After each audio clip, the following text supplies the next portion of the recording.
क्या आपको लगता है साइंस दुनिया की हर चीज का जवाब दे सकता है? अगर आपका जवाब हाँ है तो आज आपकी ये सोच पूरी तरह से बदल जाने वाली है। इंडिया के उड़ीसा में एक जगह है जो फिजिक्स, केमिस्ट्री और जियोग्राफी दुनिया के हर लॉ को चैलेंज करता है। एक ऐसी जगह जहाँ हवा के विपरीत दिशा में झंडा उड़ता है, जहाँ मंदिर के गुम्बद की कोई परछाई नहीं बनती और जहाँ आज भी ध्यान से सुनिएगा तो भगवान श्री कृष्ण की असली दिल की धड़कन सुनाई पड़ती है। यस, आपने बिल्कुल सही सुना। आज हम बात करने वाले हैं चारों धामों में से एक जगन्नाथपुरी टेम्पल के उन रहस्यों के बारे में जिनके आगे आज के बड़े एडवांस साइंस और बड़े बड़े साइंटिस्ट भी अपने घुटने टेक चुके हैं। वीडियो को लास्ट तक जरूर देखिए क्योंकि हर एक एक रहस्य आपके दिमाग को हिला देगा। चलिए शुरू करते हैं। हर मंदिर में अक्सर मूर्तियां या तो पत्थर की होती है या तो किसी चमकदार मेटल की, पर जगन्नाथ मंदिर में हर एक मूर्ति बस लकड़ी की बनी हुई है। ऐसा क्यों? इसका जवाब छुपा हुआ 3102 BC में। हुआ कुछ यूं था कि जरा नाम का शिकारी जंगल में शिकार कर रहा था। अचानक उसने झाड़ियों के पीछे कुछ हलचल देखी। उसे लगा कोई हिरन होगा। उसने बिना कुछ सोचे समझे अपनी तीर चला दी, पर जैसे ही वो उस झाड़ी के पीछे गया उसकी होश उड़ गए।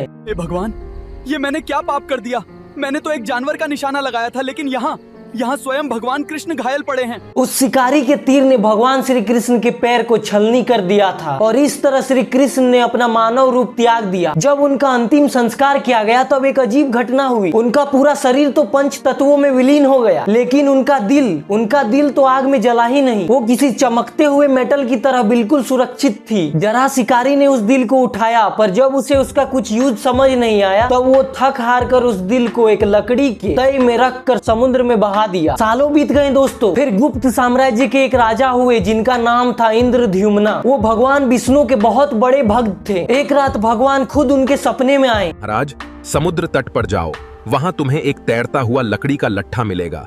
उस लकड़ी से मेरी मूर्ति का निर्माण करवाओ। अगले ही दिन राजा ने समुद्र से वो लकड़ी निकलवा ली, पर हैरानी की बात ये थी कि बड़े से बड़े स्कल्प्टर उस लकड़ी को काट ही नहीं पा रहे थे। उनके हथियार टूट जाते पर लकड़ी पर एक खरोच तक नहीं आती। राजा परेशान थे। तभी वहाँ एक बुढ़ा स्कल्प्टर आया जो दरअसल रूप बदलकर खुद देव विश्वकर्मा जी थे। महाराज, मैं इन मूर्तियों को आकार दे सकता हूँ, लेकिन मेरी एक शर्त है, मुझे कुछ दिनों के लिए अकेले काम करना होगा। राजा ने खुशी खुशी शर्त मान ली। काम शुरू हुआ। कमरे के अंदर से रोज छेनी और हथौड़ी की आवाज आती थी, पर कुछ दिनों बाद अचानक वो आवाज आनी बंद हो गई। अवंती की रानी घबरा गई। कमरे से कोई आवाज नहीं आ रही है। मुझे चिंता है कि अंदर के बूढ़े व्यक्ति को कुछ परेशानी हो सकती है। हमें दरवाजा खोलना होगा।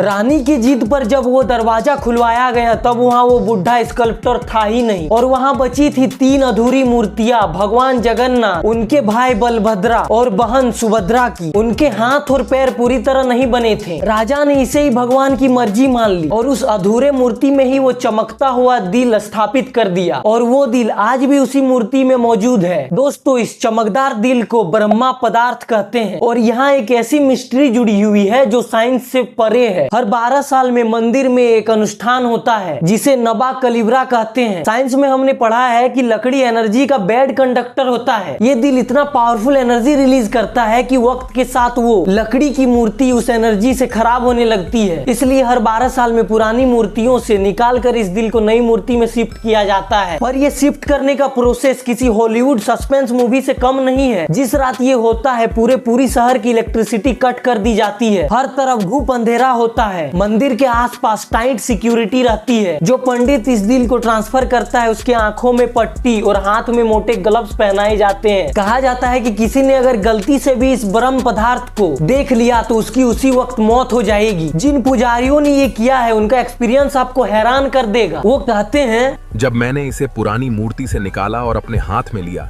तो ऐसा लगता है जैसे मैंने एक जिंदा खरगोश पकड़ लिया। इसमें जान है, ये धड़कता है। जरा सोचिए दोस्तों, हजारों साल पुराना दिल जो आज भी धड़क रहा है। क्या कोई साइंस इसका एक्सप्लेनेशन दे सकता है? चलिए दिल की बात थोड़ी देर के लिए छोड़ दीजिए। अब मंदिर के उन चमत्कारों पर चलते हैं जिनको लोग रोज अपनी आंखों से देखते हैं। मंदिर के सबसे ऊपर एक झंडा लगाया गया है। नॉर्मल फिजिक्स कहता है झंडा उधर ही उड़ेगा जिधर हवा चलता है। जगन्नाथ मंदिर का ये झंडा हमेशा, जी हाँ हमेशा, अपोजिट डायरेक्शन में उड़ता है। हवा ईस्ट में जाए तो झंडा वेस्ट में उड़ता है, क्यों आज तक कोई साइंटिस्ट नहीं बता पाया। और एक डेंजर रूल है, मंदिर के पुजारियों को रोज 214 फीट ऊपर चढ़कर उस झंडे को बदलना होता है। अगर एक दिन भी ये मिस हुआ तो सीधे 18 साल के लिए मंदिर बंद हो जाएगा। 214 फीट ऊंची ये मंदिर उस एरिया की सबसे ऊंची बिल्डिंग है, पर चाहे सुबह के 8 बज रहे हो या दोपहर के 12, उस मंदिर का गुम्बद का शेडो कभी जमीन पर दिखता ही नहीं। सन की ऐसी पोजीशन और टेम्पल का ऐसा आर्किटेक्चर बनाया गया है जो आज के मॉडर्न इंजीनियरिंग का भी एक सपना है। दोस्तों वैसे तो हर ऊंचे बिल्डिंग या मंदिर के गुम्बदों पर पक्षियां आपको रेस्ट करते हुए दिख जाएंगे, पर जगन्नाथ मंदिर के डोम के ऊपर से आज तक किसी भी पक्षी को उड़ते हुए देखा नहीं गया, ना ही कोई पक्षी ऊपर बैठता है। यहाँ तक कि इसके ऊपर से हवाई जहाज या ड्रोन का उड़ना भी इम्पॉसिबल है। कैसे इन बेजुबान पक्षियों को पता है कि वहाँ से उड़ना मना है, ये सोचने वाली बात है। अब आते हैं एक और ऐसे मिस्ट्री पर जिसको सुनकर थर्मोडायनेमिक्स के लॉ भी रोने लगते हैं। जगन्नाथ टेम्पल का किचन दुनिया का सबसे बड़ा और सबसे अजीब किचन है। यहाँ लगभग डेली 500 लोगों का खाना बनता है और कभी कभी भक्तों की भीड़ यहाँ हजारों लाखों में पहुंच जाती है, पर खाना कभी एक दाना कम नहीं पड़ता और ना ही कभी एक दाना वेस्ट होता है। लेकिन वेट, इससे भी बड़ा मैजिक खाना पकाने में है। महाप्रसाद को लकड़ी के आग पर पकाया जाता है। उसके लिए 7 मिट्टी के बर्तनों को एक के ऊपर एक टावर की तरह रखा जाता है। अब आप लॉजिक लगाइए, जो बर्तन आग के सबसे नजदीक होगा उसी का खाना सबसे पहले पकेगा, पर नहीं, यहाँ उल्टा होता है। सबसे पहले खाना सबसे टॉप वाले बर्तन का पकता है, फिर उसके नीचे वाले का, फिर उसके नीचे वाले का, और सबसे आखिर में उस बर्तन का खाना पकता है जो आग के सबसे नजदीक होता है। कोई इस बात को एक्सप्लेन नहीं कर पाया कि सबसे ऊपर वाले बर्तन में हीट कैसे पहुंच रहा है बिना नीचे वाले के पके। मंदिर के टॉप पर एक बहुत बड़ा और भारी सुदर्शन चक्र लगाया हुआ है। इस चक्र की सबसे खास बात यह है दोस्तों कि आप